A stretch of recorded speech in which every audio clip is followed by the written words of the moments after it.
क्या तुम भी अभी 11th में जाने वाले हो? भाई ये मिस्टेक्स बिल्कुल मत करना जो अभी मैं बताने जा रहा हूँ, वरना मेरी तरह ही तुम्हारी हालत होने वाली है। बताऊं क्या क्या हालत हुई है मेरी अभी।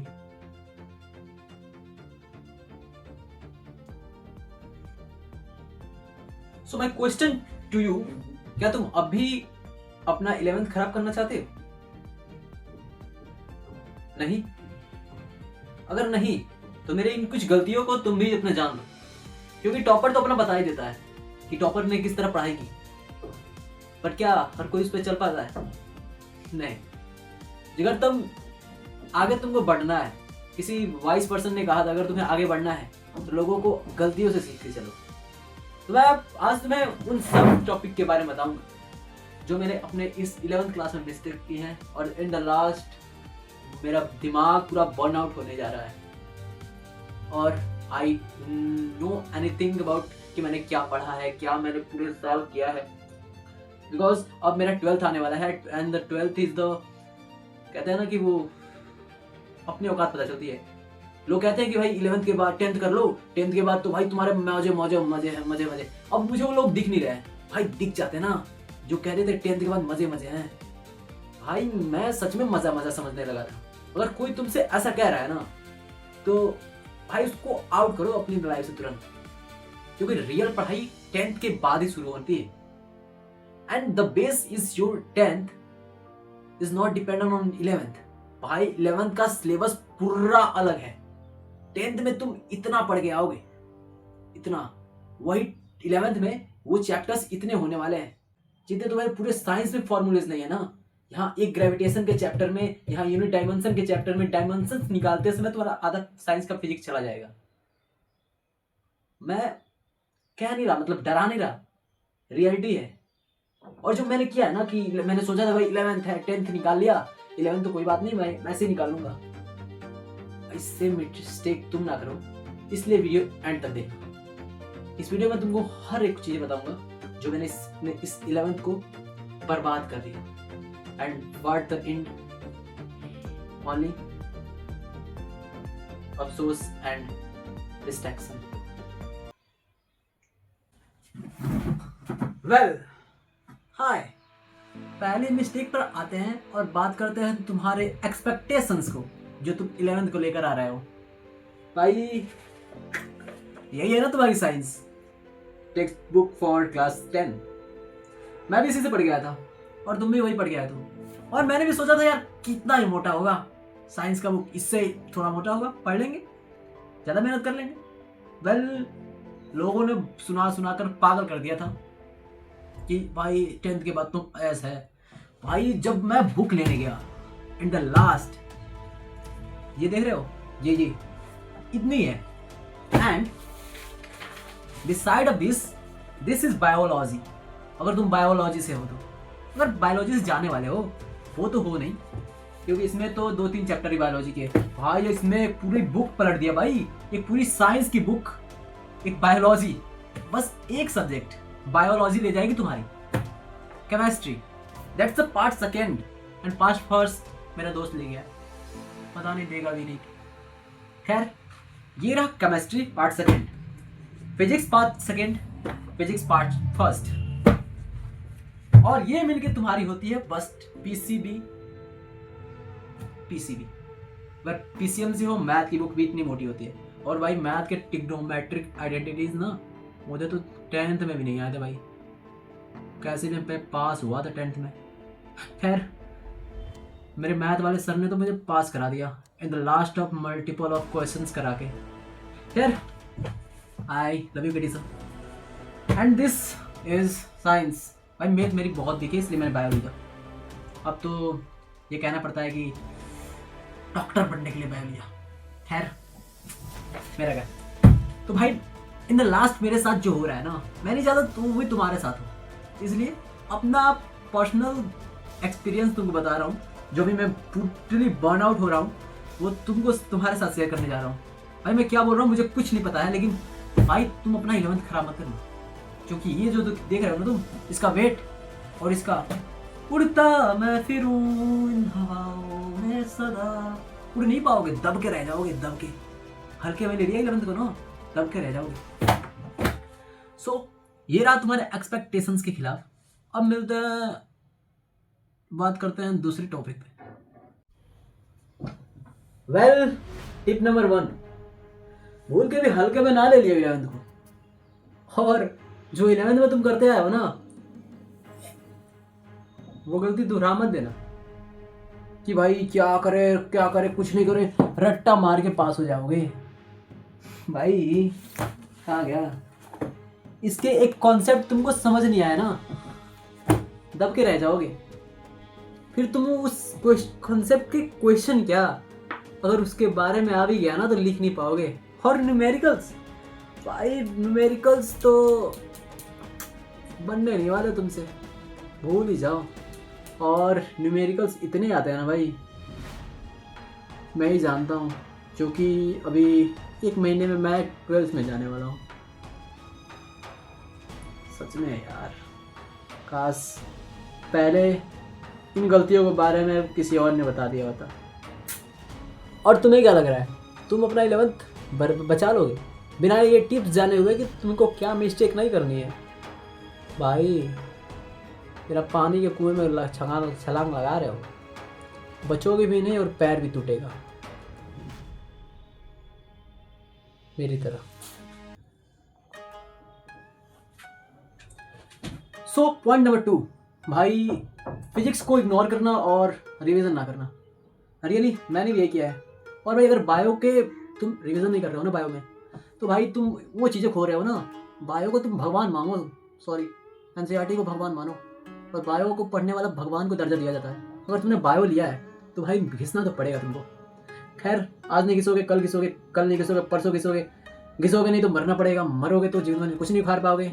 खैर मैं उस टॉपिक पे कोई और वीडियो बना दूंगा तुमको क्या करना है, but revision is most important. तुमको क्या करना है, तुम्हें अलग अलग सीट्स लेने हैं, मैं उसके फोटोज डाल दूंगा कि तुम्हें किस प्रकार के, अगर स्टार्टिंग अभी कर रहे हो तुमको क्या करने हैं। पहले क्या करना है, तुमको 11th का जितना भी अगर तुम्हें सर्च कर लेना है कि किस चैप्टर का तुम्हारा वेटेज आने वाला है और किस चैप्टर्स पे तुमको ज़्यादा से ज़्यादा प्रायोरिटी देनी है।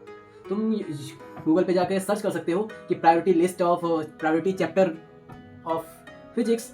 और भाई 9th के जो चैप्टर्स है ना, वो डायरेक्ट उठ के 11th के कॉन्सेप्ट में आते हैं। चैप्टर उठ के कॉन्सेप्ट में आता है, रिमेंबर माई वर्ड्स, चैप्टर उठ के कॉन्सेप्ट में आता है। पूरा चैप्टर एक कॉन्सेप्ट में समझाएगा। अगर वहाँ तुमने नहीं पढ़ा ना तो 9th एक बार थोड़ा बहुत ओवरलुक कर लेना, क्योंकि भाई 9th और 11th और 10th और 12th कुछ ना कुछ तो कनेक्शन जरूर है। वेल मैंने बात किया अभी रिवीजन की। रिवीजन बहुत इंपॉर्टेंट है भाई, बहुत ज़्यादा। और दूसरी बात करूँगा मैं, अगर तुम ये सोच रहे हो कि तुम कोचिंग लेके मैनेज कर लोगे, तो भाई मैं कोच क्या करूँगा ना, 11th में कोचिंग ले लूँगा एक, और बहुत मन लगा पढ़ाई करूँगा और 11th अपनी बर्बाद नहीं होने दूंगा। भाई मैनेज नहीं कर पाओगे तुम, बात मानो। अगर तुम्हारे अंदर डिसिप्लिन नहीं है ना, मैंने डिसिप्लिन पे एक शॉर्ट बना रखा है, तुम उसे देख सकते हो कि डिसिप्लिन एक्चुअली किसे कहते हैं। अगर तुम्हारे अंदर डिसिप्लिन नहीं है ना तो भाई कुछ नहीं कर पाओगे। रिवॉर्ड दिख रही है ना, खैर है नहीं। अगर डिसिप्लिन नहीं है ना तो कुछ नहीं कर पाओगे, रेट बता रहा हूँ। अगर तुम्हारा मन नहीं करना नहीं करने का, बट उसको तुम कर रहे हो, दैट इज द डिसिप्लिन। और ऐसा तुमको 11th आएगा कि भाई साहब क्या है यार, अभी बहुत साल बचा है, पढ़ लेंगे कुछ नहीं होने वाला। खैर मैं बात कर रहा था कोचिंग की। अगर कोचिंग की बात करें तो भाई कुछ नहीं है, मैंने तो कोचिंग नहीं लिया। अब कहोगे भाई तुमने कोचिंग नहीं लिया इसलिए तो 11th बर्बाद हो गया। वह नहीं यार, मेरे भी क्लासमेट्स हैं बहुत जो अभी टॉप लेवल पे जा रहे हैं, बहुत ही यहाँ पे भाई, यहाँ पे मैं यहाँ पे लखनऊ में आया हूँ, अपने गाँव से आया हूँ। यहाँ पे तो कंपटीशन बहुत ही हाई लेवल का है, धमाल कंपटीशन है। 2-3 है जो किसी को ऊपर आने ही नहीं देते, मतलब कोई आता है बट कितना कोई पढ़े यार, भाई साहब इतने पढ़ते हैं जितने कंपटीशन लेवल पे पढ़ते हैं, और उनका लेवल का तुम कंपटीशन करने जा रहे हो 90, 95, 96, 97 ब्ला ब्ला ब्ला। ठीक है, तो तुम्हें एनसीईआरटी को बाइबल मानना है, बाइबल मानो चाहे गीता मानो भाई, उस पर तो खैर पे डिपेंड करता है। तुम अगर हिंदू हो तो गीता मानो, मुस्लिम हो तो कुरान मानो, और बाइबल मानो अगर कृष्ण हो तो। खैर नेक्स्ट टॉपिक बात करते हैं। नेक्स्ट टॉपिक तुम्हारी हो जाएगी कि social media distraction. Hello social media distraction, बताओ कैसे। हेलो गाइस, मेरा नाम है सागर और मैं अब अपना 11th क्लास शुरू करने जा रहा हूँ। वेल अपना 11th क्लास में कैसे शुरू करूंगा आपको ये वीडियो में डेली बताऊंगा। तुम्हें क्या लगता है तुम डिस्ट्रैक्शन से बच जाओगे? भाई बस 10 मिनट, भाई रुकना, मैं बस 10 मिनट इंस्टाग्राम चलाऊंगा, उसके बाद से आधा घंटे फिर पढ़ूंगा, फिर 10 मिनट इंस्टाग्राम चलाऊंगा। भाई 10 मिनट करके ना वो तुम्हारा 2 घंटे निकल जाएंगे। और सबसे इम्पोर्टेंट भाई वेस्टिंग ऑफ द टाइम है कि नाइट में मैं रात भर जग के पढ़ूंगा। मैं रियलिटी बताऊँ तो रात में तुमको जल्दी सो जाना चाहिए और सुबह जल्दी उठ के पढ़ना चाहिए। खैर मैं इस पर ज़्यादा किसी और वीडियो पे बात करूँगा। डिस्ट्रैक्शन बहुत इंपॉर्टेंट है भाई, डिस्ट्रैक्शन। खैर अभी मैं रील देखने जा रहा हूँ, बाद में अगला टॉपिक बाद में डिस्कशन करेंगे। बाय। वेल, थर्ड मिस्टेक की प्रायोरिटी पे आते हैं कि टेस्ट ना देना। दिया तो मैंने भी नहीं था, तभी तो झोंक रहा है। हाँ तभी तो झोंक रहा हूँ, सही कहा। वेल, तुमको टेस्ट देने से रुकना नहीं यार। भले तुम्हारे नंबर्स कम आ रहे हैं ना कि भाई मेरा नंबर्स कम आ रहे हैं, मैं मोटिवेशन डाउन हो जाएगा, मैं नहीं दूंगा। भाई अगर नहीं दोगे ना तुम्हारी औकात पता नहीं चलेगी। मैं रियली भाषा में कहूँगा औकात, कि मेरी अपनी पता है कि मैंने शुरुआत से टेस्ट नहीं दिया। अभी जो टेस्ट सीरीज लगाता हूँ, टेस्ट मॉड्यूल्स लगाता हूँ, तो भाई घंटा फर्क तो बहुत पड़ता है यार। क्या बोल रहा हूँ, घंटा समझ नहीं आता। और जब क्लास में टीचर एक क्वेश्चन बोलते हैं और पीछे से लड़की उसका आंसर बताते हैं, सर 3 सेकंड होगा क्या, सर 3 सेकंड होगा क्या? कि भाई साहब अभी गिवन लिख रहा हूँ मैं और ये आंसर बता रहे हैं। दुनिया हिल जाएगी तुम्हारी, कदम तो रखो अभी। And the next mistake I done is English तो बहुत खराब है, हिंदी में तो। अगली मिस्टेक जो मैंने की है ना, वो खुद के नोट्स नहीं बनाए। भाई ये टीचर कैसा पढ़ा रहा है यार, कितना मस्त पढ़ा रहा है यार, ला ला ला ला ला। मैं क्या करता हूँ, लिख लेता हूँ। भाई पहले कॉन्सेप्ट समझ तू और अपने लैंग्वेज में लिख। भले लिख ही डूइंग, वो करता है, he doing watching and he doing more concept, he what. भाई ऐसे तू लोग टूटी फूटी इंग्लिश में लिख, लेकिन अपने भाषा में लिख। आधी इंग्लिश आधा भोजपुरी में लिख तू, या कोई भी लैंग्वेज हो तेरी उसमें लिख। जैसे पूछ ले मैटर क्या है, अब matter anything which have volume and shape and mass is known as matter. भाई ऐसे लिख तू, लैंग्वेज सिंपल रख, इतना बनने की जरूरत नहीं है। और नेक्स्ट मिस्टेक वही है, लड़के कहते हैं भाई मेरी गलती, मेरी मिस्टेक हो जाएगी, मेरी इंसल्ट हो जाएगी, मैं ऐसे लिखूंगा। भाई तेरी इंसल्ट नहीं हो रही है, तू खुद को बिल्ड कर रहा है। The building of your success, in building your future, what the fucking myth? लोग तुम्हारे बारे में क्या सोच रहे हैं यार? मैंने इसके बारे में वीडियो बनाया, वो देख लेना तुम। घंटा फर्क नहीं पड़ता, नाइट्रोजन की तरह रहो तुम। Well, in the second last, अगर मेरी तरह तुम इस तरह मोटिवेशन देना नहीं चाहते कि मेरा 11th ऐसे बर्बाद हो गया, इस तरह की वीडियो नहीं बनाना चाहते, तो भाई सुधार लो। और सबसे बड़ी एक और मिस्टेक होती है ना कि मंथली अपना चेकअप नहीं करते। और चेकअप वो हेल्थ से है रिलेटेड, बट हेल्थ को इग्नोर मत करना दोस्त। कहते ना हेल्थ इज वेल्थ। भाई तुम्हारी सेहत ही खराब रहेगी ना, घंटा समझ नहीं आएगा एक भी कॉन्सेप्ट तुम्हारे, फिजिक्स केमिस्ट्री बायो के, मैथ के भी नहीं आएगा। और मैथ ले रहे हो तुम। हेल्थ इज वेल्थ, हेल्थ को इग्नोर मत करो। और 6 से 7 घंटे पढ़ना पढ़ना तो जरूरी है ही। भाई 3 हिस्सों में बांटो अपने टाइम टेबल को। 6 घंटे अपने खेल कूद के प्रायोरिटीज को दो। तुमको घर का कोई भी काम करना है, 6 घंटे में बहुत है यार। खाओ पियो ऐश करो 6 घंटे, 2 घंटे की मूवीज भी देख सकते हो। 6 घंटे सो और कम से कम 6 घंटे तो पढ़ना सीखो। 6 घंटे नहीं पढ़ सकते तुम, इतने हैं इंपॉर्टेंट तुम्हारे फ्यूचर नहीं है यार। दूसरी चीज मैंने बताइए कि सेल्फ मोटिवेशन।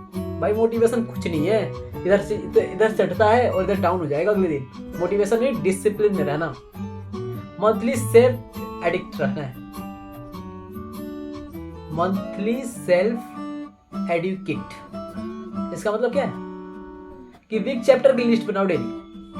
भाई मैंने ये चैप्टर है और मेरी ये चैप्टर्स है, मैंने इस चैप्टर्स के इस तरह कर दिए हैं। खैर मैंने फॉर्मूलाज लिखे हैं, जो इंपॉर्टेंट फॉर्मूलाज है उसको हाईलाइट कर रखा है, क्योंकि ये आंखों के सामने पढ़ते रहेंगे ना तो याद रहेगा।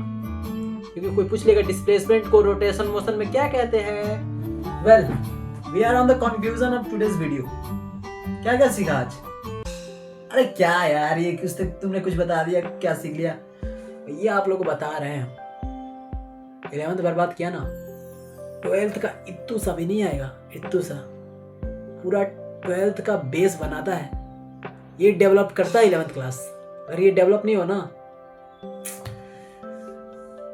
तो यार करो मरो, हो जाएगा वाला तुम्हारा, खत्म, टाटा बाय बाय। यार मुझे तो कुछ टिप्स बतानी थी। स्टार्टअप तुम्हें करना है, तुम अपना लाइफ को अच्छी तरह जानते हो कि तुम्हारा मेरे एम्बिशन क्या है, तुम क्या करना चाहते हो अपने लाइफ में। इतना ही कह सकता हूँ कि भाई 11th को बर्बाद मत करना, 11th को हल्के मत लेना, कि ये मत सोचना कि 10th के बाद तो लाइफ में ऐसे मौज है, जो ऐसी बातें कर रहे हैं उनको 2 चमाट मार के अपने लाइफ से निकाल देना। पापा कह रहे हैं तो लात खा लोगे यार, सोचना ही मत। खैर मेरी अगली टिप्स यही रहेगी भाई कि मेरी 11th तो परफेक्ट नहीं रही, बट मैं आई हैव 20 डेज और इस 20 दिन में मैं रगड़ के पढ़ने वाला हूँ। इस तरह के अब नोट्स बना रहा हूँ, प्रभु कृपा करे मैं पास हो जाऊँ। ये नौबत मत आने देना पास हो जाओ, मेरी तो आ रही है भाई, पास हो जाओ। वेल मिलते हैं अगले वीडियो में इसी कुछ टॉपिक के साथ, और बस इतना कहूँगा कि भाई मैंने जो गलती किया ना वो रिपीट मत करना। 11th बर्बाद नहीं होती, बस 11th बर्बाद तभी होती है जब तुम वीक पड़ जाते हो, समझ रहे हो। वेल वीक मत पड़ना और लगे रहो, जैसे तुमने अभी 10th के लिए बोर्ड्स के लिए इतनी मेहनत की ना, 11th को बोर्ड से कहीं गुना ज़्यादा समझो। ये मत समझो कि 10th कंप्लीट भाई ऐस मौज चाहिए, मौजा भाई फट जाएगी, सही बता रहा हूँ, फट जाएगी। और ये मैं मोटिवेशन में नहीं कह रहा हूँ, डरा भी नहीं रहा, रियलिटी बता रहा हूँ। कोई भी तुम्हारे आसपास होगा, कोई भी होगा, उससे पूछ लेना।